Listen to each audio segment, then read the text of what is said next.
Hello, Fountain Inn. Yeah. Here we are, International Festival at Fountain Inn. Thank you, Fountain Inn. Hope you guys are enjoying what they've put together. And you know, this is pretty awesome. It's a beautiful day out here. I'm sure everyone can agree on that, if nothing else.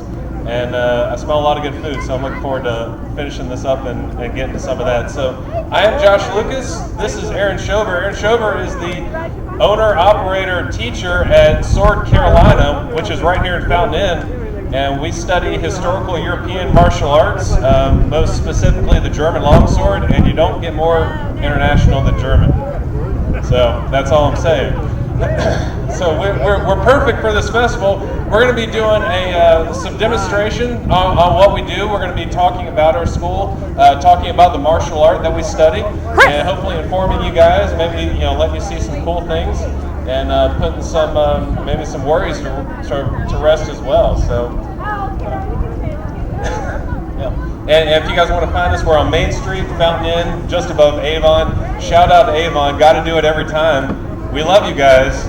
Thank you so much. Because we're noisy and they put up with it week in and week out, so that's awesome. So, Sword Carolina, hand me that. So, Sword Carolina, what does that mean? Like I said, we study historical European martial arts, Germanic longsword, and holy cow, does this look dangerous, right? This is like a metal sword that looks pretty real, and it actually is pretty real. And you would think that this might be something that might be a little dangerous. Well, to be honest with you, we actually don't use these very much. We use these for very intricate studying, and really only our advanced students, which you can see most of our advanced students here are wearing the black shirts. Only our advanced students are actually using these types of swords. So if you show up for the first day, you can forget that, okay? Aaron is awesome. He's actually worked with students as young as 8 years old. He does private lessons. We've had members of our Saturday classes that are 14, 15 years old. Their parents, drop them off and have found it's a good thing for them to do. So I guess what I'm really trying to get at is we're very safety conscious. Since Aaron has started the school, we haven't had any major accidents, and if we did, we're actually fully insured. We're part of a group of other schools. Believe it or not, I've never heard of this at all. There are thousands of schools, a lot in Europe, a lot growing here in the United States as well. We're part of a group that keeps us fully insured, keeps us up to date, and actually offers us the proper method, proper way of training. So we share a lot of ideas on how to properly train this. So what we do is very safe. If you come in and studying martial art is very much a trust issue, honestly, I don't trust you guys that much. So if you show up and you say, I want to fight you because I got something to prove, then I'm going to be walking out the door. That's not what we're about at all. We take a very slow approach to it. Christian's been with us about 3 months now. Is that right, Christian? Something about that. So Christian's one of our younger students. Have you sparred up to the point of last week? Have you done any full sparring? Using your techniques? You're supposed to do this. I didn't prep him well enough. Okay, do like this. Christian, for a long time, we kept him from sparring because we didn't feel his skill was up to speed to be able to use the amount of control that we're looking for to not hurt someone. So we're very, very safe in what we do. The next biggest thing is fitness, because doing this is a full body workout and you get very tired. And you're going to see that because we're going to be doing some drills. I know you're like, this guy's jabbering on. We're going to be doing some drills. We're going to be doing some sparring so you can actually see that. But this is very fitness oriented. So Aaron, since you've started the school, you were bigger when you started the school? Oh yeah. Yep. I was probably about 50 pounds. Yeah. And that's not last week, okay? That's been over time. Yeah, that's been over 4 years. But he knows to be a good teacher of a physical activity, he has to be in good physical shape. So he's done the steps it's taken to lose up to 50 pounds. I know there are other members here. So not only is this workout, but it gives you the motivation, because that's the biggest thing. I've worked out before, and then I'll stop working out, and it's really easy to stop working out. The thing that keeps you working out is motivation. So it gives you the motivation. If you come in and you do three swings with a sword, or you get in a 2-second wrestling match and you're winded, you want to go and become in a better physical condition to be a better practitioner of this martial arts. So that's another aspect that we're offering. And the last one is, dare I say it, a little self-defense. Really martial arts teach you to control your body and to react to other people, and God forbid anything ever happened. But if you did, it might be good to know a little something, if you ever were in some type of physical altercation. I realize all you are sane and normal people in Fountain Inn, but the world is crazy out there, people. Let me tell you. So it's not you that we're worried about. We're worried about the other guy. So you train yourself so you never have to use it. You train yourself so you know what you're doing. Hope you never have to use it, just in case that other crazy person, in 5 o'clock traffic wants to get out of his car for some weird reason, right? Lock the door, drive away. Anyway, so we're as with all martial arts, we're not looking for a fight, but it's good to know a little something when it comes to that. So that's pretty much, that's my spiel, guys. And I threw that right off the top. We're going to get into the explanation of the martial art and the different weapons that we use. And for that, I'm going to turn it over to our teacher, Aaron Schober. Cool. Thank you, Josh Lucas. All right. So, like everything that Josh just said, I just want to mention also that we are going to be over across the street at our school. If anybody wants to come check it out after our demonstration, we may hang out here for a couple minutes. We're going to go over there. If anybody wants to come see the school, see where we train. If any kids want to come over there, we got some foam swords. We could show you just a couple quick moves. Get your picture taken or something. It's we're there for you. So our full-time school, but also for the festival, we'll stay open. Please come check us out. And also, anybody that's interested, and this is not just for the festival, but anytime, we always give a free intro lesson. So if you guys want to come check it out, if you know anybody that's looking for a fun workout or for just a martial art, but they've probably never heard of this, we'll come give them a free lesson so they can try it out before they decide they want to do anything. But what we study is called the Kunst des Fechtens. It is a martial art from Germany in the Middle Ages and the Renaissance. The catch-all term for what we do is HEMA, which is historical European martial arts. The main weapon that we work with is the longsword, but everything that we do, all the weapons that we use, everything is based off of wrestling. And we do a lot of wrestling, grappling, with weapons and without. So I'm going to have two volunteers coming up here. They are going to just go through a little wrestling drill, kind of like what we do in one of our classes. So we actually had a lesson this morning. We're just going to run through what we actually did. So the first thing we did was practice getting to grips with somebody, wrestling at the arms. So we practiced grabbing their arms. From here, they can try to unbalance the other person. You can push and pull, try to throw their balance off. Yeah, just like that. You can push and pull, you can twist them, you can try to get them leaning one way or the other to set up a throw. This is an excellent exercise too. You get tired real fast. Yeah. And both of these guys want to win right now. So, all right. So, but from here we actually practice a wrestling throw today. And so I'm just going to have these guys demonstrate the throw. So Captain will be the one doing the throw first. There's hundreds of techniques. We're just going to show the one today because it's awesome. So yeah, go ahead and practice that. So he's just coming in, he's throwing his left arm over Josh's arm, locking it in place, and then pulling up his... Okay, I am. Hey, I'm back. Yeah. Josh! I do much better with the sword in my hand. Microphones are a little difficult for me. All right, so yeah, he's gonna get him locked into place so he can't run away, and then grab his leg and throw him down. Awesome. All right, so he was talking about self-defense, being able to defend yourself without weapons. We also work in with daggers, if you guys want to grab the daggers. No one knew more about self-defense than the people in Middle-aged Europe, because everyone was armed at all times, had at least a knife on you, and there were no police. So you couldn't rely on anybody to take care of yourself. Taking care of yourself is your responsibility. So, let's go with the wood. Yeah, let's go with the wood. They want to see.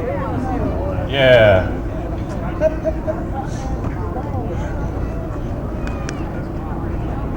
All right. Right. So with the daggers, now we're working with weapons, but it's still a lot of the same moves that you would use with wrestling. We're still going to be at close range with each other. The dagger is a stabbing weapon. He's not going to come up and try to slash him. He's really going to try to just stab him with it. So what we're going to do is, just to keep it simple, we're just going to have Josh do an overhand thrust, and you're just going to block and counter thrust. No, just block with your left and the counter thrust with your right. So just like that, he's practicing blocking and counterattacking real fast. This is something that would also work against a punch. If he was trying to punch him, he could come in. All right, all right.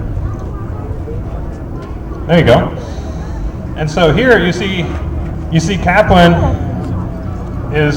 attacking and Josh is blocking and trying to counterattack, but he's going to have to change it up, because if he just uses the same attack each time, it's easy to block. So right now they're just doing some slower speed drilling to keep it relatively safe, but they're showing off some different techniques so you get a flavor of some of the things that we do. And if we were on something softer, they would probably be wrestling and throwing each other. Okay, cool. Well, you guys wanna put the mask on and just go at it for a little bit? Okay. So right there, that was slower speed, more of a drill. They're not really trying to hit each other. They're doing it slow enough so that the other person can practice blocking and try different things out. One of the things that we do is we start slow and then work up faster. So in a practice, we break it down to like, okay, step 1, step 2, step 3. As we get into it and you get more comfortable with it, we can speed things up a little bit, throw in some variables. And the highest form of that is really just sparring, where you don't know what the other person's going to do. You're both trying to hit each other. Right now, we're not keeping score, so it's not necessarily trying to win, but just trying to try it out. So you guys go ahead and go at it. Don't fall off the stage.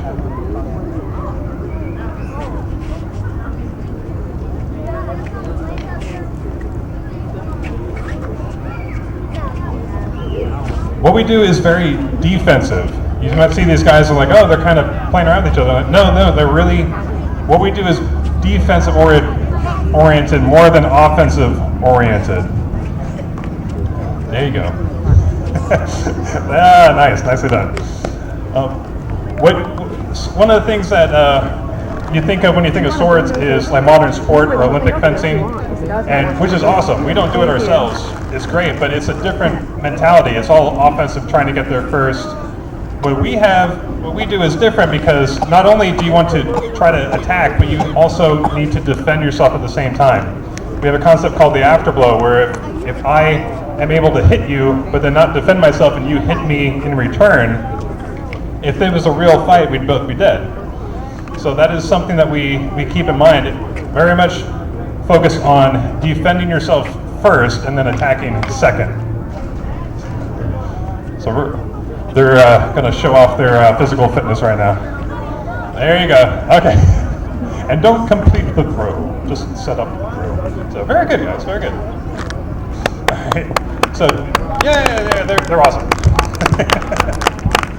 We do accept applause. So it is good for our egos. Thank you. But that's not the only thing that we do. We also work with swords. We're going to show some of the different kinds of one-handed swords that we have. Tristan over here is holding up just one of our trainers. It's an arming sword, just one-hand sword, the kind of thing that you would use with the shield. You could also use it without. So we do, one of the most popular medieval weapons was something called a messer, which was basically a 3-foot-long Bowie knife that a lot of people fought with. You also have the double-edged swords. You can use it with sword and buckler. Later on, you see different weapons. So, actually, you want to just show off the sword and buckler here real quick. One of the most popular and long-lasting weapon styles was actually sword and buckler fencing, where you have a small shield and then the sword. So this is not one of our primary weapons, but this is something that we do love to dabble with because it's crazy fun. With the shield this size, it's not something that you can hide behind. It's much more a weapon on its own. a lot of times the shield is just used to protect your arm, because if Kaplan was to attack with just his arm without the shield, right there, his arm is very vulnerable. So at that point, with fighting with one-handed swords, most of the attacks are to the arm. And so the buckler would be used to cover his arm as he's attacking. And so he can use them as, you know, two weapons put together, but then he can also separate it and use it as two separate weapons. So it gets very, very interesting with that. Let's see. Wait, why don't you guys come up here?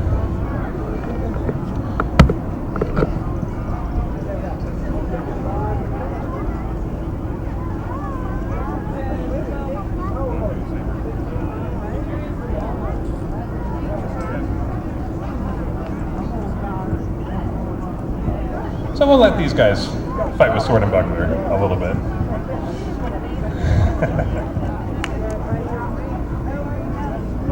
All right, and these are our training weapons. They are flexible and they do bend and they are safer, but they are hard enough that it warrants the mask and the gloves.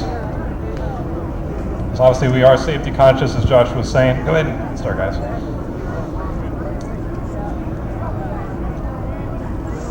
What's cool is, even though they know the same techniques, your personality comes out a lot when you fight. These guys, they're going to use the same techniques, but their styles are going to be different, just because some people are more comfortable attacking, some people are more comfortable defending. Nice, very good.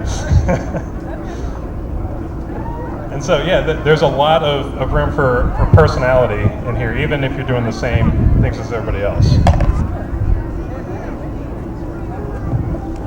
The oldest surviving manuscript, actually that's a good point. We don't make this stuff up. We take it from the medieval manuscripts that still survive and try to recreate it as accurately as possible. We're bound to screw things up from time to time, but you know, we try to keep it, bring the history back to life. The oldest surviving manuscript from the Middle Ages is actually of sword and buckler combat. It's with a priest teaching a hooded figure how to fight in sword and buckler. And it's not until like the last page and the M. Night Shyamalan plot twist that the character takes off his hood and has been a woman the whole time. So the whole idea of the warrior woman and the fighting woman is not a modern concept. It's been going on for thousands of years. So you see these guys, sometimes they keep the weapons together, and then sometimes they separate them and use them as two separate weapons. So that makes it very, very interesting.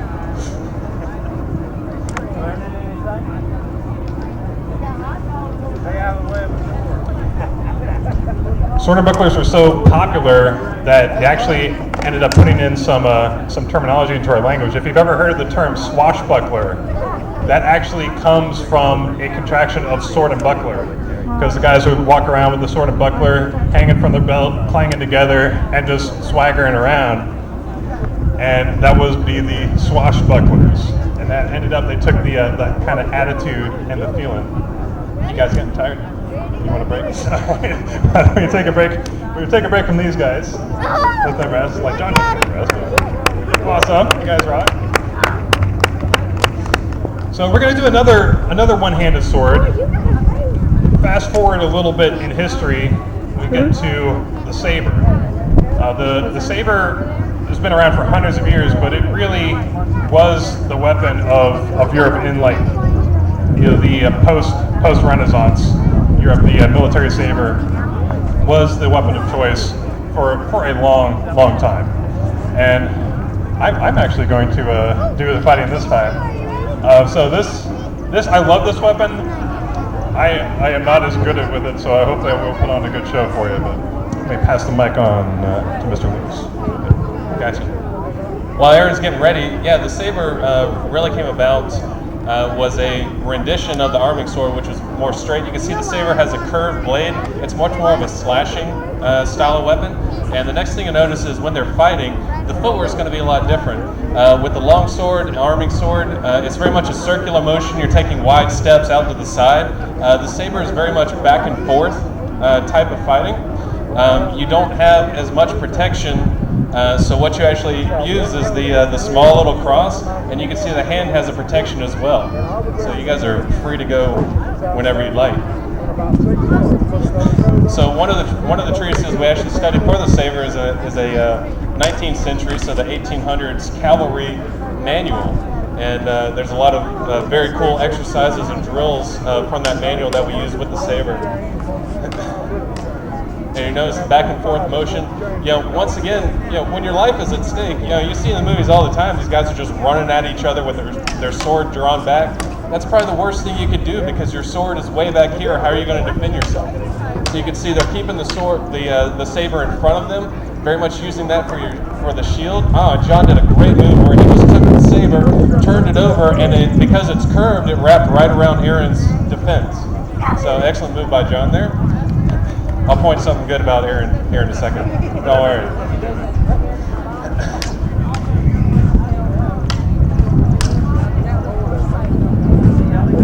So they're very much keeping their distance, and like I said, when your life's on the line, you don't want to risk too much. You have to hit the guy, make the score, and get out. Even though John got the cut there, he did forget about the sword, and Aaron came underneath his arm. So that's a lose-lose situation, and that's really what technique, training, and study, that's why you do that, to try and create a win-lose situation. You win, the other person loses.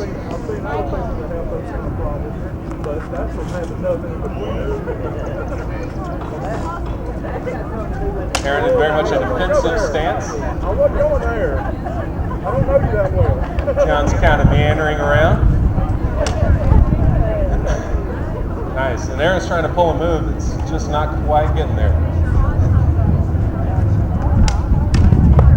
There it went. Good strike by Aaron. Parry and then attack to the head. So you'll notice, you're very much using the Saber. The curve of the blade, letting the opponent's blade slip off, is your best defense. Your opponent is attacking. He has energy going into the attack. If you can make it slip off, they go into the wrestle. And we're going to go until someone gets over the upper hand. And Aaron got the upper hand with the Saber under the neck. I'd say that's the upper hand right there. So they're going to do one more bout.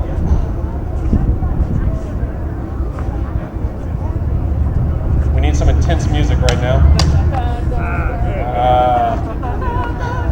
Very good, guys. Very good. Applause, people.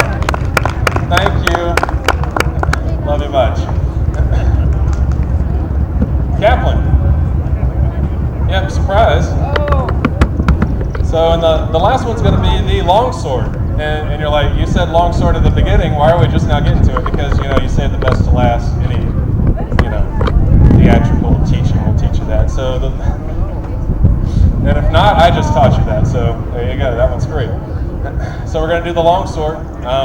Longsword was just a longer sword, very much the same thing. You'll see circular movements. You'll see attacks to.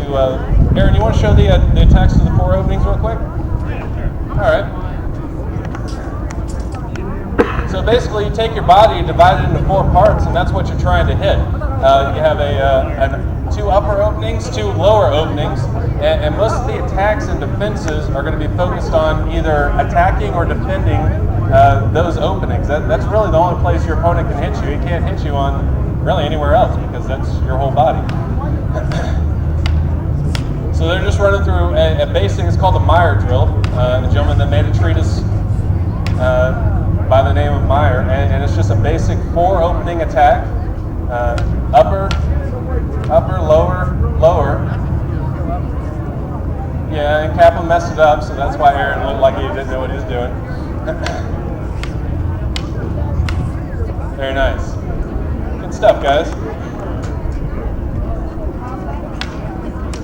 So you can see it's very much offense, defense, and what you really want to do is when you become more advanced in the techniques is you'll be doing both of them at the same time. So you'll be attacking and defending yourself at exactly the same time. So there's techniques from that for that, which Aaron kind of demonstrated right there. You see, Aaron caught his sword and wrapped around the sword, so while he was protecting himself,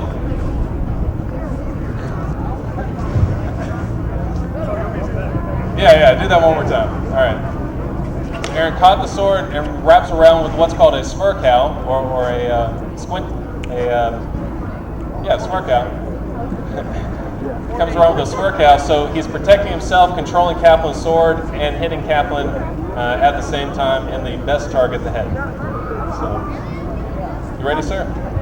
Okay, Aaron and I are going to do some sparring with the long sword. So this is the big finale. Kaplan's just going to be holding the mic.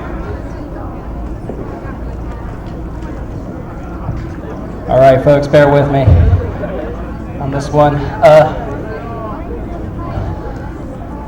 was going to say one of the advantages of the longsword, of course, is that it's long and it has more range. You know, anybody, and it's two-handed, so you got more force behind it. And especially with range, I mean, when you get into a situation where you're a little bit further apart, the longsword is a very ideal weapon to use.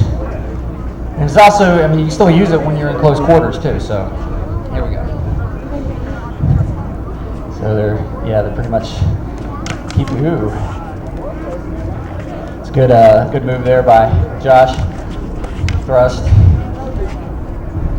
with a, I guess a spur cow on that one. Ooh. Hit him low. Kind of a strike. Another spur cow.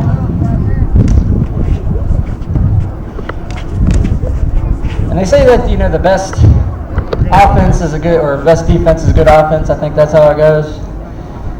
But with pretty much with our school, I mean, we try to focus a lot on both speed, strength, and technique. If you have, you know, all three of those in your belt, you can pretty much fight anybody. So, pretty much defensive. Ooh, nice strike to the head and the arms as well. I see they're trying to get into a place where they can bind with each other. Binding is where two swords collide and pretty much stay together. Both opponents, both the fighters are trying to use their power to force the other one into something, or probably get them to lose their guard or their defense and everything. Wow. Ooh, he disarmed him. That's interesting. Now they're into ringing, which is wrestling. And they pretty much using both their will to try to push the other one off guard. But it's come out as a stalemate. Yeah, pretty much a stalemate on that one. That was a really good move at disarming him too. That was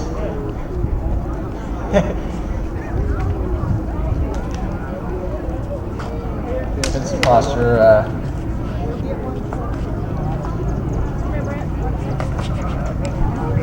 And most of the time when we are fighting, we usually defend with what is called the Fumtag? Fumtag, yeah. Which is I'll let Aaron explain that one because I don't know the translation on it. From the top. Thank you, sir. All right, so as you can tell, we're a little tired right now. This is a great workout. If anybody is interested in a school, I mean, we can only show you so much in a setting in a venue like this. Please feel free to come up, check us out on Facebook. You know, Sword Carolina.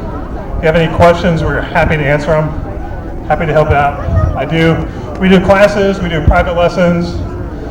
We even do birthday parties if anybody really is into swords. So if someone wanted to do a bar mitzvah with us, we would happily do it. I also do lectures at schools. We'll do seminars. I do third-party locations. I've done PE classes for different schools. So please think about us. Thank you to all of our guys. The school wouldn't be great without great students. So you guys rock. Thanks to everybody. Thanks to Fountain for letting us put on this show. And we're going to do the same thing next month at the Scottish Games. So cool. Thanks.